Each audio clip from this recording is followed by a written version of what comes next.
करते हैं थोड़ा कि किस तरीके से हमारा ब्रेकफास्ट, हमारा नाश्ता किस तरह से। नाश्ता में अगर हम अंकुरित अनाज का इस्तेमाल करें तो वो सर्वाधिक हमारे लिए अच्छा होता है।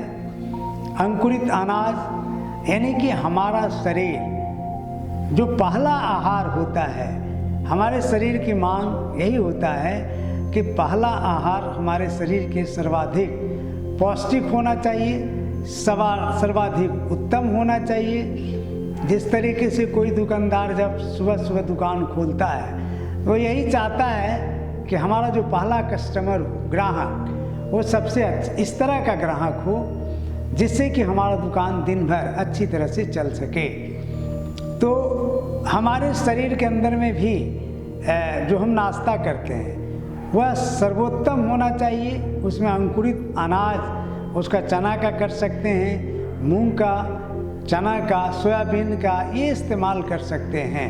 और उसमें एक फल रख सकते हैं, साथ में अगर भुना हुआ मूंगफली का इस्तेमाल करते हैं तो और भी ज़्यादा फ़ायदेमंद हो जाता है। डिटेल में जो अभी समय अभाव के कारण ये थोड़ी सी बातें आपको बता दी जाती हैं नाश्ता करने के लिए। फिर हम आते हैं भोजन पर। भोजन में हम ज़्यादातर उस तरह का वस्तुओं का इस्तेमाल करें जैसे लहसुन है, प्याज है, आलू है। ये तीनों चीज़ें हमारे घर में उपलब्ध हैं और ये तीनों चीज़ें हमेशा जीवित रहते हैं, इसका इस्तेमाल होना चाहिए। अगर ज़्यादा दिन तक आलू आपके घर में रह गया तो आप देखते हैं कि उसके अंदर से कोपलें, उसके अंदर से अंकुरन निकलना शुरू हो जाता है। आलू में भी, प्याज में भी, लहसुन में भी। तो आलू, प्याज, लहसुन का इस्तेमाल करें। और दूसरी चीज़, हमारा भोजन सुपाच्य हो और बड़ा ही जो सही सरल तरीके से उपलब्ध हो, उस प्रकार का भोजन हमें करना चाहिए जो सुपाच्य हो, आसानी से पचे, हल्का हो, सरल हो। इस तरह का भोजन करने से हमारा जीवन ज़्यादा स्वस्थ रहेगा, हमारा शरीर स्वस्थ रहेगा।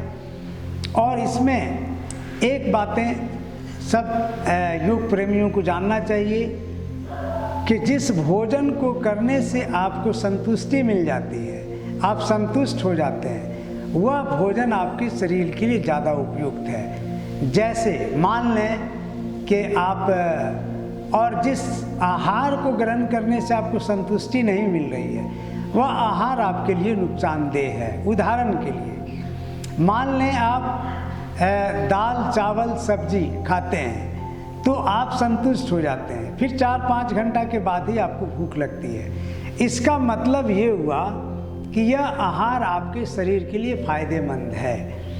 और यदि आप आइसक्रीम खाते हैं या फिर और भी कुछ इस तरह का चीज़ खाते हैं, शराब पीते हैं या सिगरेट पीते हैं या और किसी भी तरह का मादक द्रव्य का इस्तेमाल करते हैं, तो आपने पाया होगा कि उसमें आपको संतुष्टि नहीं मिलती है। आपको बार बार सिगरेट पीने की इच्छा होती है, और भी शराब पीने की इच्छा होती है, या और भी आइसक्रीम खाने की इच्छा होती है।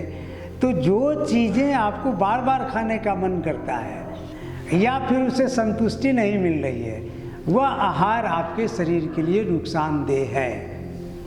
तीसरी बात आहार के बारे में समझनी चाहिए, वो ये है कि आप शाकाहार या मांसाहार, शाकाहार और मांसाहार में बहुत स्पष्ट तरीके से समझ लेना चाहिए।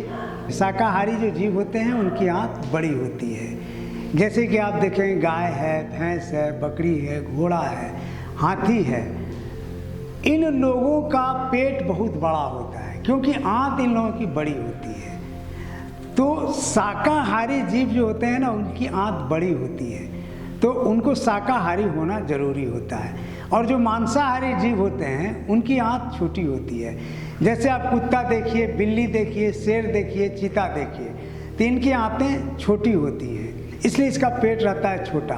क्योंकि कम ही मांस खा लेने के बाद उसका पेट भर जाता है। तो इसमें स्पष्ट रूप से समझ लेना चाहिए कि मनुष्य की आंत बहुत बड़ी होती है, और अगर इस हिसाब से देखें तो मनुष्य को शाकाहारी होना चाहिए। यहाँ कुछ इस तरह का धर्म से या अध्यात्म से लेना देना आहार का नहीं है।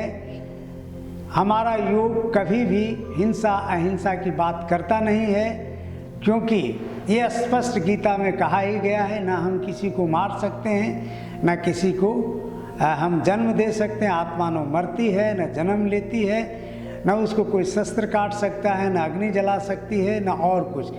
तो किसी भी जीव को ना ही हम कभी भी मार ही नहीं सकते हैं, ना ही उसको जीवन दे सकते हैं। तो यहाँ हिंसा हिंसा की कोई बात ही नहीं है कि शाकाहारी जो है वो बहुत शुद्ध आत्मा है और जो मांसाहार कर रहे हैं वो दुष्ट आत्मा है, इस तरह की कोई बात नहीं है। यहाँ बात यहाँ यह है कि आपके शरीर का जो सिस्टम है वह शरीर का सिस्टम शाकाहार को ग्रहण करने में ज़्यादा सक्षम है या मांसाहार को। तो डार्विन को भी अगर हम फॉलो करते हैं तो वो बताते हैं कि बंदर से मनुष्य का उद्विकास हुआ है, तो बंदर है शाकाहारी तो मनुष्य को भी शाकाहारी होना चाहिए।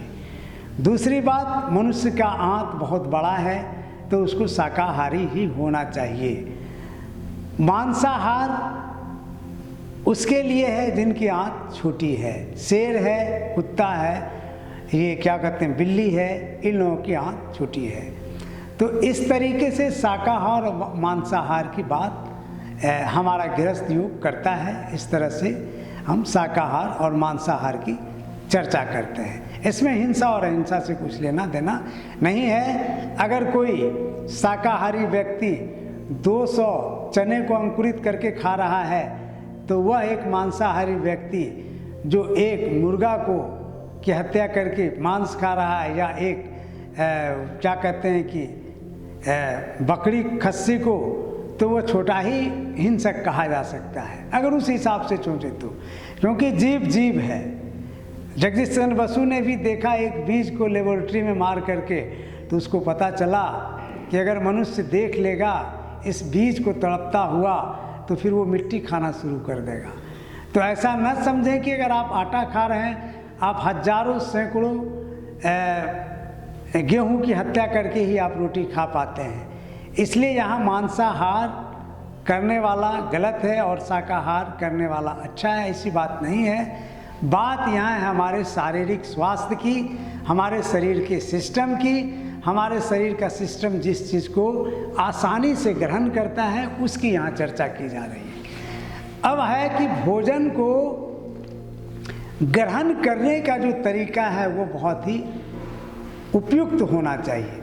जब आप भोजन को करने के लिए बैठें तो आपको गुस्सा नहीं होना चाहिए, आप तनाव में नहीं रहें, आप नींद की अवस्था में ना रहें, पूरी तरह से आपको मनोदशा शांत हो। आप जब खाना खाने बैठें तो लगे आप वीणा बजाने के लिए बैठे हैं, इतना शांत आपका मन हो। आप जब खाना खाने के लिए बैठें तो लगे मंदिर में मैं प्रवेश कर रहा हूँ। जब आप खाना खाने बैठें तो लगे मैं किसी व्यक्ति को पसंद करता हूँ, उसके लिए मैं गाना गा रहा हूँ। खाना को आप पूरी तरह से परमात्मा का धन्यवाद करते हुए ग्रहण करें। एक धन्यता का भाव आपके अंदर में हो, प्रभु ने आज हमको एक दिन और जिंदा रहने का अवसर प्रदान किया, धन्य है प्रभु। और इस मनोदशा से आप भोजन को ग्रहण करेंगे तो फिर भोजन आपके लिए अमृत का काम करेगा। जिस मनोदशा से आप भोजन को ग्रहण करते हैं ठीक वैसा ही आपके अंदर में भोजन बर्ताव करेगा। तो इसलिए भोजन करते समय आपकी मनोदशा बहुत ही शांत होनी चाहिए, बहुत ही पवित्र होना चाहिए मन, तब आपका शरीर, भोजन आपके शरीर को ऊर्जा देगा, ताकत देगा, आपके स्वास्थ्य में वृद्धि करेगा। अन्यथा आज के युग में देख रहे हैं कि लोग भोजन कर रहे हैं और भोजन जो एक जीवन दे सकता था वो बीमारियां दे रहा है। भोजन जो आपके जीवन में एक स्वास्थ्य दे सकता था, खुशियां दे सकता था, एक अच्छी सेहत दे सकता था, आपको मन लगता दिन भर, आप उत्साह से भरे रहते, ऊर्जा से भरे रहते, तो इसके ठीक विपरीत वो बीमारियों का कारण बन रहा है भोजन। उसका कारण क्या है? भोजन का सही चुनाव नहीं। उसका कारण है आपका मनोदशा का ठीक नहीं होना, जिसके वजह से ये भोजन हमारे लिए जो अमृत का काम करता वह जहर का काम कर रहा है।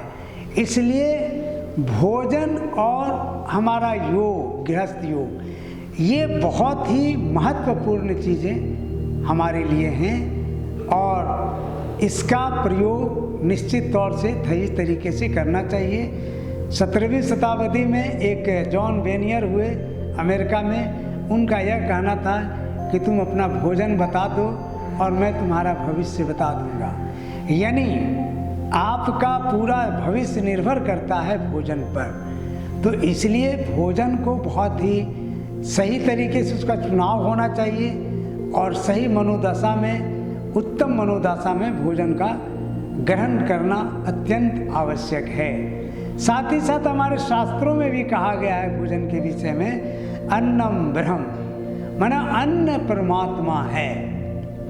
अन्न के बारे में कहा जाता है कि अन्नम ब्रह्म, अन्न परमात्मा है। ये बिल्कुल सही है। ये पश्चिमी मुल्क के लोग इसको सीधे कहते हैं फूड इज गॉड, बिल्कुल सही है। लेकिन ये फूड ही इज गॉड कैसे है, अन्नम ब्रह्म कैसे है? जब हम भोजन करते हैं तो किस तरीके से हमारे शरीर में कैसे किन किन परिवर्तनों से गुजरता है। भोजन हमारे शरीर में सर्वप्रथम जो है वो रस बन जाता है, रस फिर रक्त बनता है, रक्त फिर आपके शरीर में वो मांस बनता है, मांस फिर मेद यानी कि चर्बी बनता है, फिर चर्बी हड्डी के रूप में कन्वर्ट हुआ, हड्डी के अंदर में फिर आपको आता है बोन मैरो, बोन मैरो के अंदर में आता है वीर्य, और फिर वही वीर्य कन्वर्ट हो करके ओज, और वह ओज फिर परमात्मा की तरफ अग्रसर होता है। तो ये बिल्कुल सही है कि अन्नम ब्रह्म, यानी अन्न ब्रह्म है, ये बिल्कुल सत्य है। इसलिए भोजन जो हमारे जीवन में होना चाहिए वो इस तरीके का होना चाहिए जो हमें परमात्मा की अनुभूति करा दे अंततः। इसलिए भोजन महत्वपूर्ण है और इसका इस तरीके से इस्तेमाल किया जाना चाहिए।